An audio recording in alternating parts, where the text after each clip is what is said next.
Hi hello எல்லாத்துக்கும் வணக்கம். எல்லாருக்குமே ரொம்ப ஆசை இருக்கும் என்ன அப்படின்னா, ஹேரை வந்து நல்லா மெயின்டெனன்ஸ் பண்ணணும், நல்லா வந்து ரொம்ப அடர்த்தியாக இருக்கணும், திக்காக இருக்கணும், இல்லை பிளாக்காக இருக்கணும்னு நினைப்பாங்க. ஸோ கருகருன்ற கூந்தல் வேணும்னு நினைக்கிறது எல்லாருடைய இயல்பு தான். அது குறிப்பாக கேர்ள்ஸுக்கு சொல்லவே தேவையில்லை. அதுக்காக வந்து எவ்வளோ மெனக்கிடுறோம் அப்படிங்கிறது எல்லார்ட்டையும் கேட்டோம் அப்படின்னா 0% தான் சொல்லுவாங்க. ஓகே, முடிஞ்சா நானுமே அவ்வளோ ப்ராப்பராக மெயின்டெனன்ஸ் பண்ணுற ஆட்கள் கிடையாது. பட் ஸ்டார்டிங் ஸ்டேஜில் வந்து என்னோடய ஹேர் வந்து பார்த்திங்கன்னா நல்ல க்ரோத் இருந்தது. நல்ல க்ரோத்துங்கிறத நல்ல லென்த்தியும் கூட.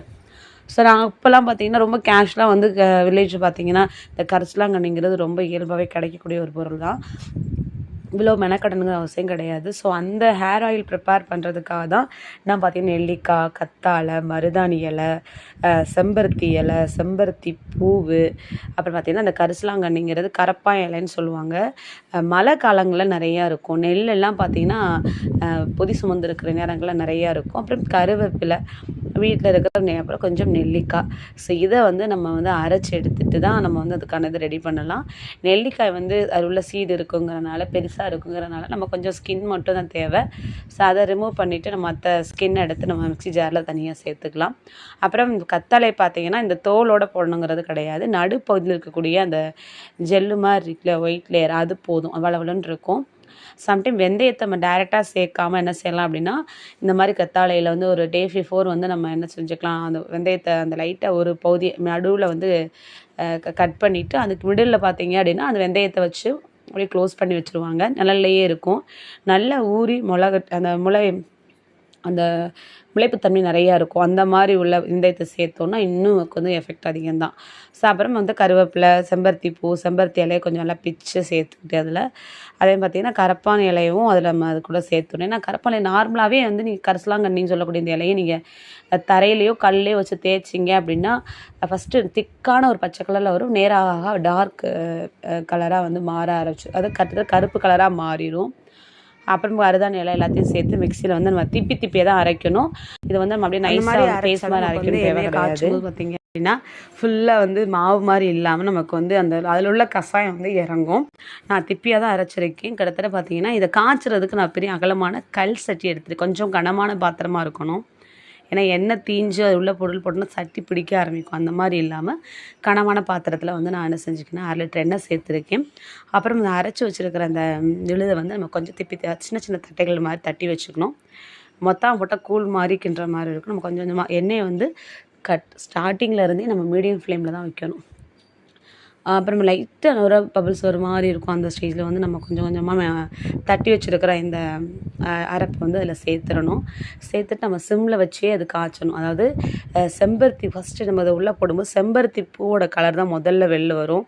அப்புறம் பார்த்திங்கன்னா மருதாணி சேர்த்துருக்கோம்ல, இதெல்லாம் வந்து எப்படின்னா மெரூன் கலர் மாதிரி நமக்கு கலர் மாற ஆரம்பிக்கும். செம்பருத்தி கலர் நல்லா வித்தியாசம் தெரியும். இது வந்து முழுவதுமாக எப்படின்னா ஃபுல்லாக கொதித்து அந்த நொரை வந்து அடங்கணும். அது வரைக்கும் வந்து காய்ச்சுற மாதிரி காய்ச்சணும். அதை ஃபஸ்ட் போட்ட உடனே வந்து பார்த்திங்க அப்படின்னா அந்த செம்பருத்தி அந்த இலையில் இருக்கிற சாறு எல்லாமே பார்த்திங்கன்னா நுர மாதிரி கிளம்பி வரும். நார்மலாக நம்ம குக் பண்ணும்போது அதுதான். இது வந்து சிம்மில் தான் இருக்குது.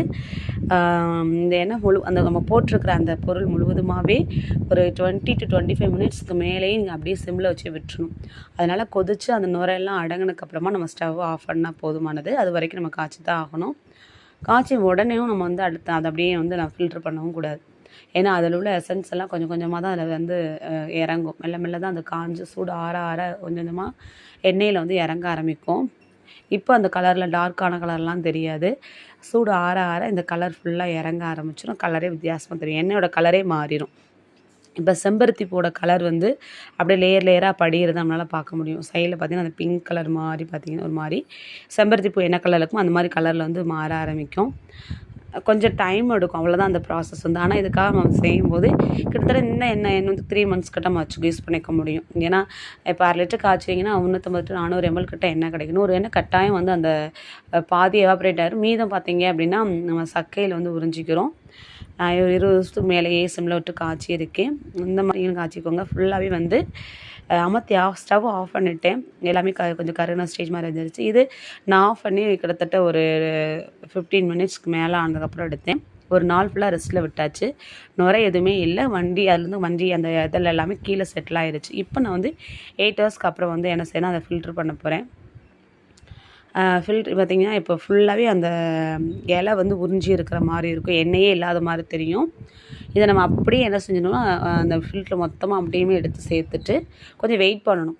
அவ்வளோ வேறு ஒன்றும் இல்லை. அதை வந்து நல்லா என்ன ஒரு நீங்கள் ஒயிட் கலர் துணி இருக்குதுன்னா அதில் கொடுத்துட்டு சைடில் நல்லா பிழிஞ்சு விட்டுடலாம். நான் வந்து ஃபில்டர் இருந்ததுனால நான் அதிலே விட்டுட்டேன். விட்டு அதை உடனேயும் எடுக்கலை, கொஞ்சம் டைம் விட்டுட்டேன். ஏன்னா ஃபுல்லாக வந்து முழுமையாக வந்து அதில் இறங்கட்டும். இறங்கினதுக்கப்புறம் எடுத்துக்கலாம். நம்ம வந்து அப்படியே விட்டுட்டு கையிலையும் புழிஞ்சு எடுக்கலாம், இல்லை காட்டன் துணி அந்த மாதிரி வச்சு எடுத்துக்கலாம். இல்லை நம்ம கையில் புழிஞ்சிட்டோம்னாலுமே எண்ணெய் ஃபுல்லாக ஃபில்டர் ஆயிரும்.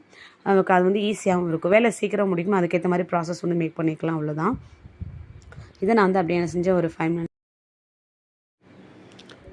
நல்ல வாசனை. அந்த எண்ணெய் வந்து பார்த்திங்கன்னா கெட்டும் போகாது, அப்படியே இருக்கும். மீதி இருக்கிற அந்த சக்கை இருக்கு இல்லையா, அந்த இதெல்லாம் இருக்கிறது அதை வந்து சின்ன துணியில் கெட்டி கூட சாதாரண எண்ணெயில் போட்டு வச்சுக்கலாம். நான் ஃபில்ட்ரு பண்ணிட்டேன். கிட்டத்தட்ட பார்த்திங்க அப்படின்னா எண்ணெய் இப்போ கலர் பார்த்திங்கன்னா நல்லா டார்க் கலராக இருக்கும். பார்த்திங்கன்னா லைட்டாக எல்லோயிஷ் மாதிரி எண்ணெய் பார்க்க நல்லா ஒரு கருப்பு கலராக இருந்துச்சு. அந்த எண்ணெய் வந்து கையில் தேய்க்கும் போது பார்த்திங்கனாலுமே வந்து திக்காக இருக்கும். உங்களுக்கு வந்து ஹேரில் தேய்க்கும் போதுமே நமக்கு ஒரு ஹேர்லிங் ஹேராக இருக்கும்னா ஸ்ட்ரைட்டன் பண்ண மாதிரி இருக்கும். அந்த எண்ணெய் தேய்ச்ச உடனே அவ்வளோ ஸ்டிப் அந்த கேரட்டின் பண்ணுறாங்களே அந்த மாதிரி பண்ணுறது மாதிரி தான் இருக்கும் எண்ணெய். ஸோ நைட்டில் நம்ம தேய்ச்சிட்டு காலையில் ஹேர் வாஷ் பண்ணாலும் பண்ணிக்கலாம். ரெகுலராக நம்ம 2 டேஸ்க்கு வந்து நம்ம எண்ணெய் தேய்ச்சி தலை பின்னோனாலும் ஓகே. இது வந்து ஹேர் நல்ல இம்ப்ரூவ்மெண்ட் இருக்கும், ஹேர் லாஸ் குறையும் முக்கியமாக. அப்புறம் வந்து நமக்கு வந்து என்னென்னா நேச்சுரலாக நம்ம வந்து மற்ற ஹேர் யூஸ் பண்ண தேவையில்லை, டை அந்த மாதிரி யூஸ் பண்ணாமல். இது கொஞ்சம் டைம் எடுக்கும், பட் நல்ல ப்ராசஸ். நமக்கு வந்து ஹேர் வந்து ஹெல்த்தியாக இருக்கும். அதுக்கு தான் இந்த எண்ணெய் தான். கொஞ்சம் ரிஸ்க் எடுத்து அதை காய்ச்சணும், டைம் எடுக்கும். எனக்கு வந்து ஒவ்வொரு பொருளையும் கலெக்ட் பண்ண டைம் எடுக்கும். அதுக்காகவே சில பேர் வந்து எண்ணெய் வடிகட்டின எண்ணெய் வந்து நான் எந்த ஊற்றுறேன். எவ்வளோ எண்ணெய் காய்ச்சும் போது கிடைக்கும் அப்படிங்கிறது அதை என்ன சேர்த்துறேன். பார்த்தீங்க அப்படின்னா நான் கரெக்டாக இதில் அளவு பார்த்தோம் அப்படின்னா அந்த பாட்டில் பார்த்தீங்கன்னா கொஞ்சம் இருந்தது, 400 கிராம் தான் இருந்தது. பாட்டிலோட 3/4 பங்கு இருந்துச்சு கிடச்சிருந்தது. இவ்வளோதான் ஒரு காசு நமக்கு பாதி வந்து உறிஞ்சிடும். அதனால் கம்மியாக தான் இருக்கும். சேர்ந்து நம்ம ஒரு 3 மந்த்ஸ் கிட்ட யூஸ் பண்ணிக்கலாம். ஒரு ஆளாக யூஸ் பண்ணும்போது யூஸ் பண்ணிக்கலாம். சக்கையை வேஸ்ட் பண்ண அவசியம் கிடையாது. அது வேறு ஏதாவது புதுசாக உள்ள தேங்காய் எண்ணெயில் நம்ம ஒரு துணியில் கட்டி போட்டோம்னா அதில் இருந்தும் வந்து எசன்ஸ் இறங்கிக்கிட்டே. இந்த வீடியோ பிடிச்சதுன்னா மறக்காமல் சேனலை சப்ஸ்கிரைப் பண்ணுங்கள், லைக் பண்ணுங்கள், உங்கள் ஃப்ரெண்ட்ஸ் அண்ட் ஃபேமிலி கூட ஷேர் பண்ணுங்கள்.